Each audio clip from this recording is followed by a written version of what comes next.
तुलसीदास जी महाराज की जय। पूज्य व्यासदेव महाराज की जय। पूज्य सद्गुरुदेव भगवान की जय। श्री बाबा महाराज की जय।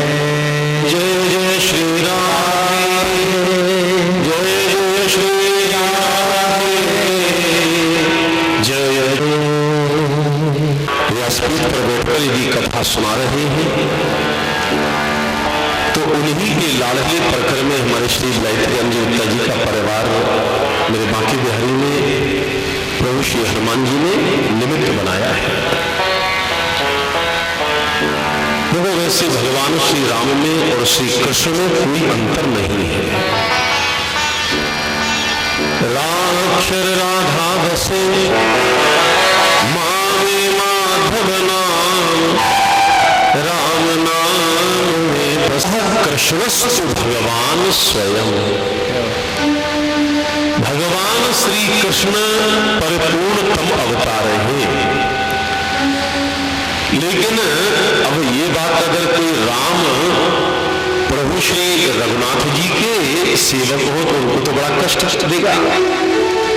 लेकिन श्रीमद् भागवत के टीकाकारों ने स्पष्ट कह दिया कि कृष्णस्तु भगवान स्वयं तू तुना रामोपि भगवत्वेन रामचंद्रः पुरापि प्रसिद्धः। जो तू शब्द है वो प्रभु श्री राम के लिए है। अभिप्राय यह है कि प्रभु श्री राम भगवान श्री कृष्ण से पहले से है, इसलिए यदि भगवान श्री कृष्ण परिपूर्णतम अवतार है तो मर्यादा पुरुषोत्तम श्री राघवेंद्र भी परिपूर्णतम अवतार है। परिपूर्णतम अवतार पूर्णावतार का लक्षण क्या है? जो चतुर्व्यूह में अवतार दे वही पूर्णावतार है। जैसे भगवान श्री कृष्ण, बलभद्र, संकर्षण, प्रद्युम्न जी महाराज और अनिरुद्ध जी महाराज, ये चतुर्व्यूह में परमात्मा श्री कृष्ण ने अवतार दिया, इसलिए वह भी पूर्णावतार है और भगवान राम भी पूर्णावतार है। क्योंकि प्रभु श्री राघव रामा श्री भरत जी महाराज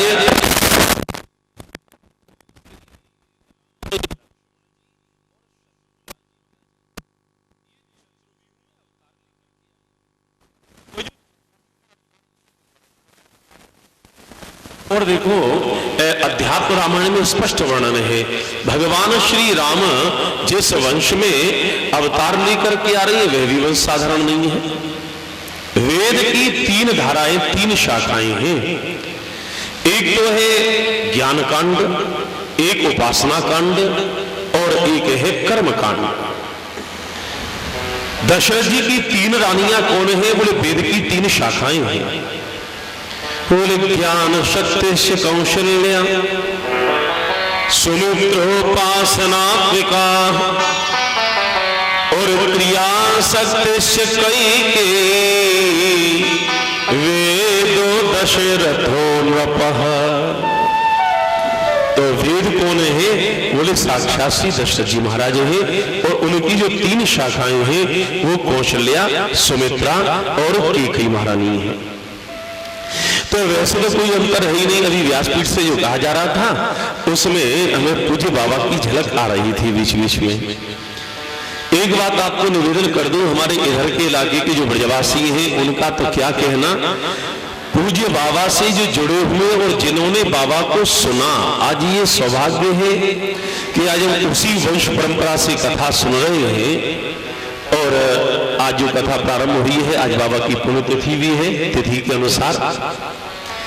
लेकिन यदि हमसे कोई पूछे तो हम ये कहेंगे कि भाई हमारी न तो इतनी आयु, न इतना हमारा तप, न हमारा इतना सौभाग्य हमने जो प्रातस्मरणीय परम वंदनीय गोस्वामी तुलसीदास जी का दर्शन किया हो, ये तो हम लोगों का पुण्य नहीं है। लेकिन एक बात अवश्य है, यदि चलते फिरते गोस्वामी तुलसीदास जी का दर्शन करना हो तो हम कह देते थे पूज्य बाबा का दर्शन कर ले, तो गोस्वामी तुलसीदास जी का दर्शन का पुण्य प्राप्त हो जाता है। वाह। कहने का अभिप्राय यह है कि पूज्य बाबा कहां से कैसे अर्थों को आत्मसात करवा देते थे, मेरा तो सौभाग्य है। वैसे तो अगर मुझसे कहा जाए तो बाबा के ही शब्दों में बोले, सबसे छोटी उम्र का मेरा श्रोता वो है, वो मनोज मोहन है। जिस समय पूज्य बाबा गिरधारी जी के मंदिर में कथा करते थे और उस समय मेरी आयु लगभग 8 वर्ष की रही होगी, तब स्कूल से आने के बाद में मैं गिरधारी जी के मंदिर में बाबा के चरणों में जाकर के बैठता था।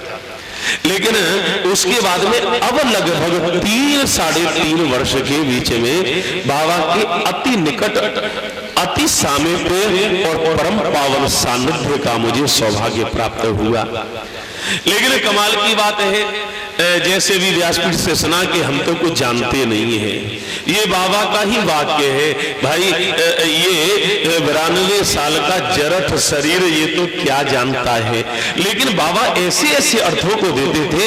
एक बार श्रीनाथ धाम में जब रामकथा का आयोजन था और उसके बाद में बाबा जब एकांत के सत्संग के क्षणों में जब हमको सौभाग्य प्रदान किया करते थे आशीर्वाद का, तो कहते थे, दशरथ पुत्र जन्म सुन काना, मानव ब्रह्मानंद समाना। दशरथ के यहाँ पर प्रभु श्री राघवेंद्र का अवतार हुआ तो कैसा लगा, बोले अधिकांश रामायणी ये कहते हैं कि प्रभु श्री राम का जो अवतार हुआ, एक सन्यासी को ब्रह्मानंद में जो सुख मिलता है वह गृहस्थी को पुत्र सुख में, पुत्र जन्म के सुख में आनंद की प्राप्ति हो जाती है। पर बाबा का ये मत नहीं था। बाबा कहते थे, क्या पुत्र सुख को ब्रह्मानंद की तुलना से जोड़ सकते हो? बोले कदापि नहीं। तो बोले ये चौपाई का अर्थ कैसे होगा? बोले कि दशरथ पुत्र जन्म सुन काना। बाबा की टोन बहुत अच्छी थी। क्या? बोले प्यारे प्रभु प्रेमियों। और जब ये कह करके अपनी बात चालू करते थे तो लगता था कि बाबा हमसे ही अधिक प्रेम करते हैं, ये अपने लोगों को अनुभव होता था। तो दशरथ पुत्र जन्म सुन काना, दशरथ ने जब पुत्र जन्म अपने कानों में सुना कि मेरे घर पर बालक का जन्म हुआ है, तो क्या हुआ? ये तो उनको मालूम था ही कि ये परब्रह्म परमात्मा मेरे घर में अवतार लेकर के पुत्र के रूप में आ रही है। ये सुन करके दशरथ बोले कि दशरथ पुत्र जन्म सुन काना, मानव ब्रह्मानंद समाना। समा गए, इक्वल नहीं, बराबर नहीं, दशरथ उस ब्रह्म सुख में डूब गए। समाना, ये जो भाव है ये और कोई नहीं दे सकता है, ये तो बाबा ही दे सकते हैं। और मैं आपको एक निवेदन कर दूं, मैं बाबा के चरणों में आज उनकी पुण्यतिथि पर प्रणाम करता हुआ मैं ये प्रार्थना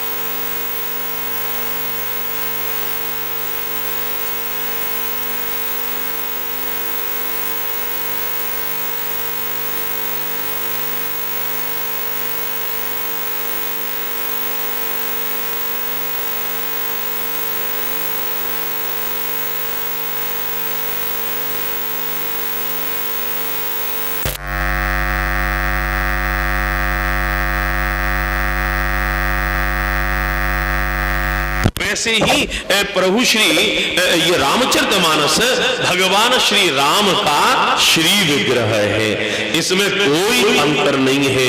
बल्कि अगर ये कहा जाए कि राम का जो भजन करते हैं अच्छी बात है, लेकिन मानस के लिए चौकी पर रख करके यदि कोई एक परिक्रमा लगा दे, अब बुढ़ापा है, चल सकते नहीं, घुटने में दर्द है, कमर में दर्द है, अब कहां तीर्थों में यात्रा करने जाएंगे।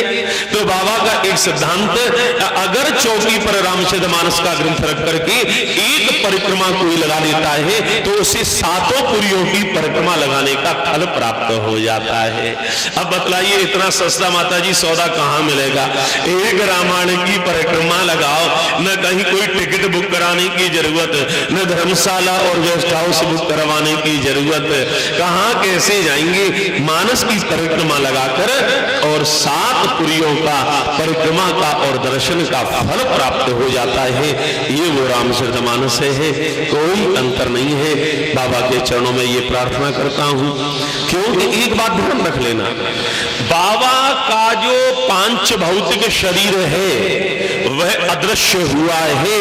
बाबा की जो रामायणी आध्यात्मिक वपु है वो हम लोगों के बीच में है, इसमें कोई संदेह नहीं है, ऐसा मानना चाहिए। कई बार मैं आपको बतलाऊं, ऐसे ऐसे विद्वानों बाबा के पास में कोई लेने वाला चाहिए, बताने के लिए तैयार रहते थे। ऐसा व्यक्तित्व जो है वो बाबा का, मैं उनके चरणों में आज प्रणाम करता हूं। अभी और अलग अलग दिन में बैठेंगे और कोई ना कोई विद्वान बोलेंगे, और नहीं तो अपने लोग तो है ही, क्योंकि बाबा की स्मृतियां हम लोगों की जिंदगी में बहुत बहुत और बहुत जुड़ी हुई है, और अभी भी जुड़ रही है, और भविष्य में भी जुड़ती रहेंगी, क्योंकि बाबा कहीं गए नहीं है, ऐसा हम लोगों का अनुभव है। वृंदावन में हरिलाल की जय।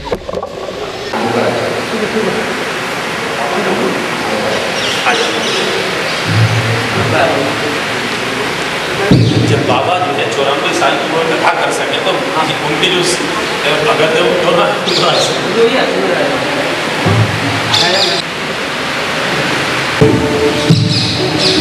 अब आरती और आरती के बाद विश्राम, पुनः आप 25 तारीख तक नित्य प्रति बहुत ही आगे होने वाली है।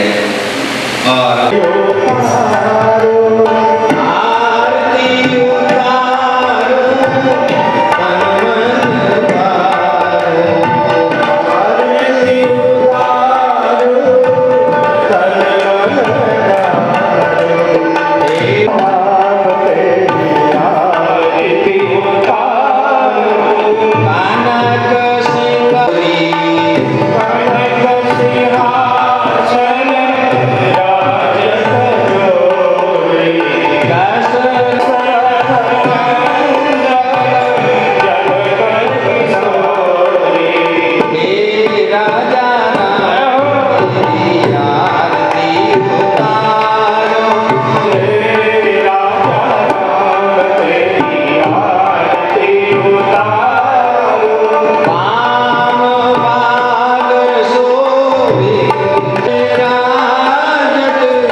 मेरे पास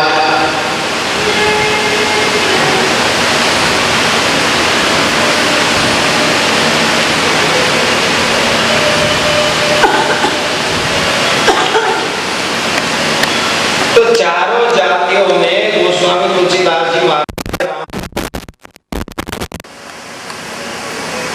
चारों जातियों की कथा रखी है। देव जाति, शंकर और सती, दानव जाति, रावण और मंदोदरी, मानव जाति, दशरथ और केके, पशु जाति, बाली और तारा।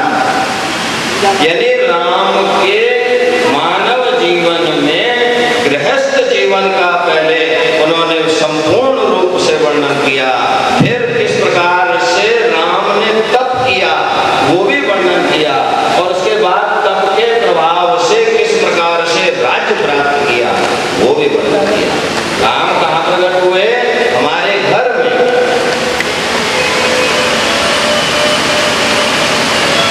महात्मा की कुटिया में नहीं, दशरथ कौशल्या के सानिध्य में, माता पिता के संयोग को लेकर प्रभु ने उस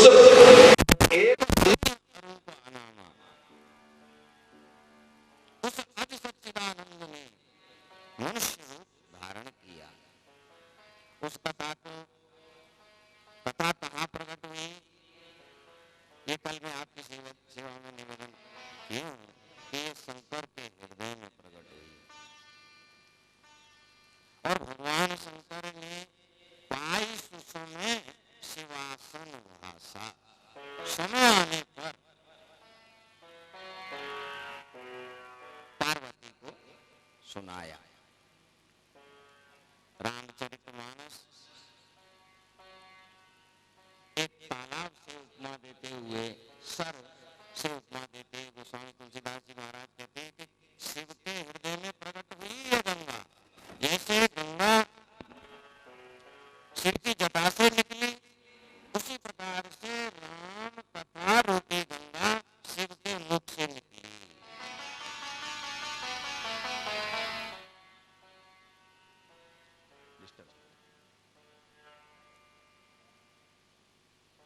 कहाँ निकली? स्थान कहाँ? कैलाश। श्रोता कौन? पार्वती। संग कीन्य चरित सुहावा, बहुरी कृपा करि तुमहि सुनावा। कैलाश में श्रोता पार्वती को निमित्त बनाकर गोस्वामी जी ने वंदना प्रसंग में सरस्वती और गणेश की वंदना के बाद दूसरा नंबर भवानी शंकर वंदे श्रद्धा विश्वास रूपिणों, कि जिनके द्वारा राम कथा प्रकट हुई। भवानी को क्यों वंदना कर रहे हैं?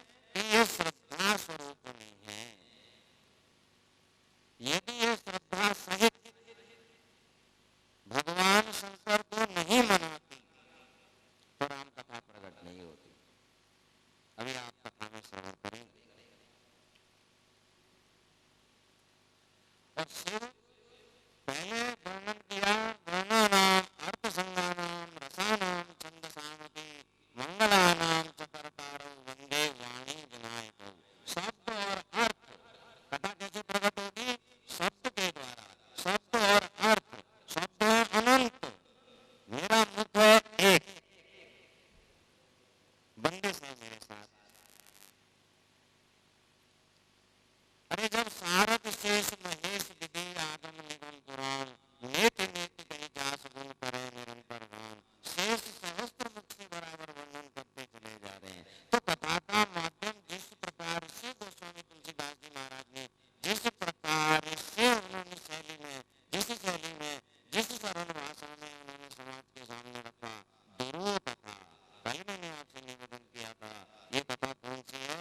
नाना पुराण निर्माण सम्मतम यद रामायणे निगदितम।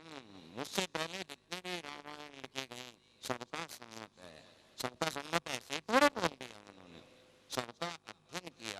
सबका सार हृदय में निकाला तो क्या पाया?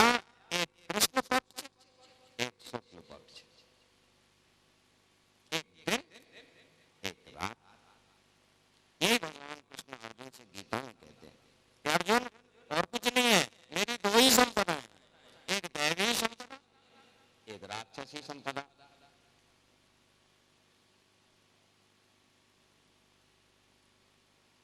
दैवी संपदा वाले फिर दैवी संपदा में जन्म लेते हैं और दैवी काम करते हैं, कथा करते हैं, बात करते हैं, भजन करते हैं, सत्संग करते हैं, कीर्तन करते हैं, यज्ञ करते हैं।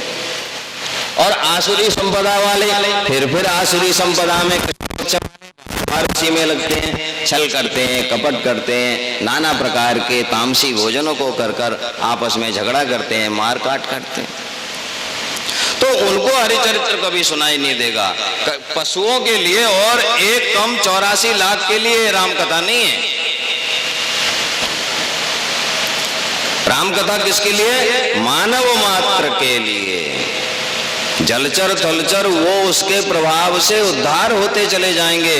कब? जब मनुष्य निमित्त बनेगा, जब मनुष्य उस कथा के श्रवण कथन का निमित्त बनेगा। सबके साथ भगवान है, जो कथा कह रहा है उसके भीतर भी भगवान है, जो सुन रहा है उसके भीतर नहीं है, उसके भीतर भी भगवान है। उसके लिए सुनने का निमित्त बन रहा है, वो कहने वाले के लिए कहने का निमित्त बन रहा है। बुरे रास्ते पर जो चल रहा है उसके साथ भगवान नहीं है क्या? यदि भगवान ना हो तो चोर चोरी ना कर सके, बेईमान बेईमानी ना कर सके। यही बात हनुमान जी महाराज विभीषण के समझाने से पहले रावण से कहते हैं कि रावण, तू समझ रहा है कि ये सब तूने किया, गलत सोच है तेरी, ये मोहवश ऐसा सोच रहा है, तो फिर कैसे हो रहा है ये सब? मैं त्रैलोक की विजयी हो गया। बोले जाके बल लवलेश ते जितेउ चराचर झार, तास दूत में जाकर हरियाणे प्रिय नार। उसी के शक्ति से मैं हनुमान हूं, उसी के शक्ति से तू रावण है। किसी ने हीटर में प्लग लगा दिया तो वो बिजली का कोई दोष नहीं, वो गर्म हो जाएगा। किसी ने पंखे में प्लग लगा दिया तो वो फिर पंखा चलने लगेगा, ठंडा हो जाएगा, कूलर ठंडा हो जाएगा। बिजली वो आदि शक्ति एक ही है, वो महाशक्ति एक ही है। उसको राम नाम से, कृष्ण नाम से, अनंत नाम से, अब हमने उसको प्लग कहाँ लगाया हुआ है? कथा सत्संग में लगाया है। इसके लिए मन को एकाग्र करके, मन से सारे दुष्ट तर्क को दूर करके, जो गोस्वामी जी ने एक एक शब्द का वर्णन किया है, उन शब्द का वर्णन किए बिना उनकी बात समझ में नहीं आएगी। अनेकों शब्द हैं, अनंत शब्द हैं। उन्होंने एक शब्द किया मोह, जिसके कारण राम कथा प्रकट हुई। भरद्वाज को मोह हुआ, उन्होंने याज्ञवल्क्य से प्रयागराज में कथा सुनी। गरुड़ को मोह हुआ, उन्होंने कथा नीलगिरी पर्वत पर काकभूषुंड जी महाराज से जाकर सुनी। सती को मोह हुआ,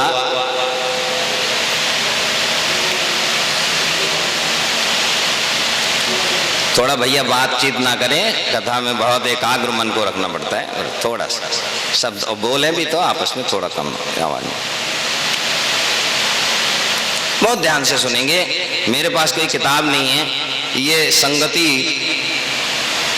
जो चली आ रही है उसको लगाना है। तो कथा निमित्त किस प्रकार बनता है? मोह होने पर। गरुड़ को मोह हो गया, कैसे हो गया? स्वयं स्वीकार करते हैं गरुड़ कि मोहि भयो अति मोह, प्रभु बंधन रन मह निरखी। मैंने तो सुना था पर ब्रह्म का अवतार होने वाला है,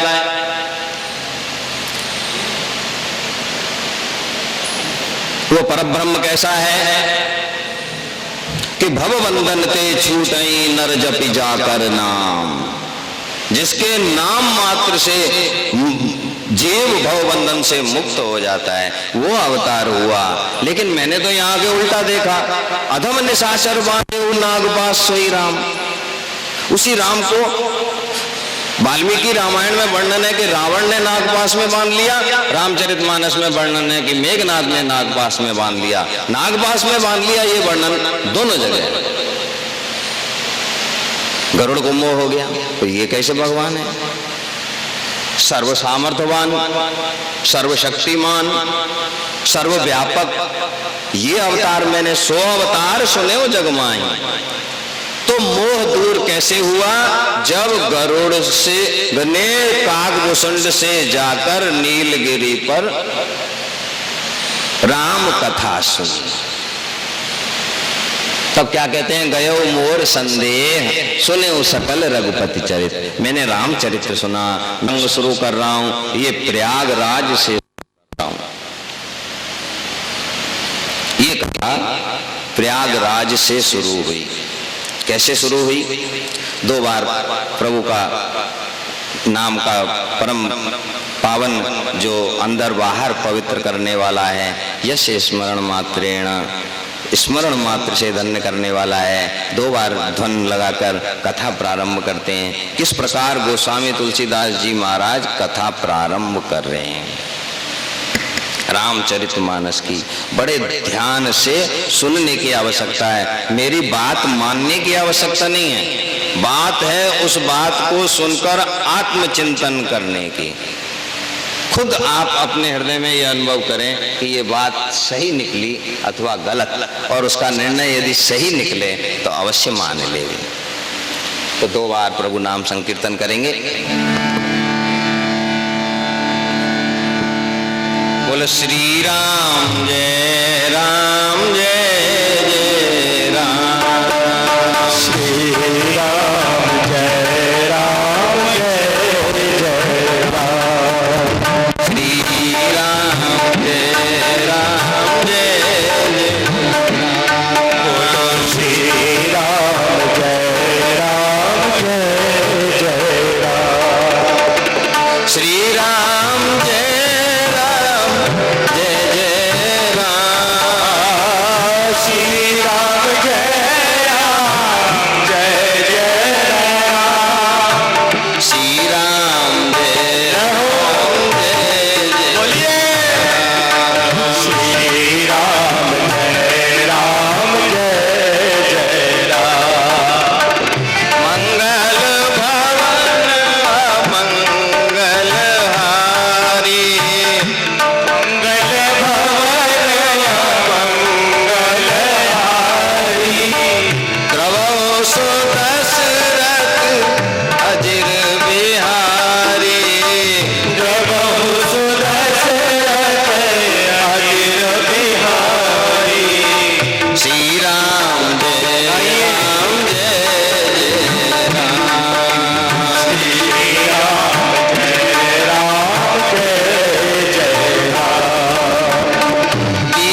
पवन सुत हनुमान की जय। तो गोस्वामी तुलसीदास जी महाराज जैसे आम कहानियां शुरू होती हैं ऐसे ही शुरू करते हैं कि भरद्वाज मुनि बसहि प्रयागा।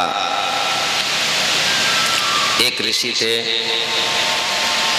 जिनका नाम भरद्वाज, और वो प्रयाग में रहते थे। उन्होंने अपना आश्रम प्रयाग में ही बना रखा था।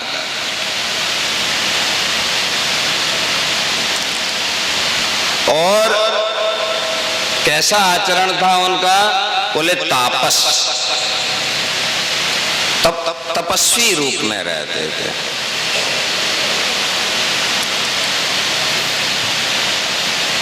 आचरण कैसा था? बोले समन दमन, विषयों का दमन, इंद्रियों का दमन, मन की दुष्प्रवृत्तियों का दमन, बस यही काम था। और उनके आश्रम में पहले आजकल की जैसे स्कूल कॉलेज तो होते नहीं थे। बालक जब 5 वर्ष का हो जाता था तो माता पिता क्या करते थे कि उसको यज्ञोपवीत धारण करा के विद्याध्ययन के लिए गुरुकुल में डाल देते थे, जहां बालक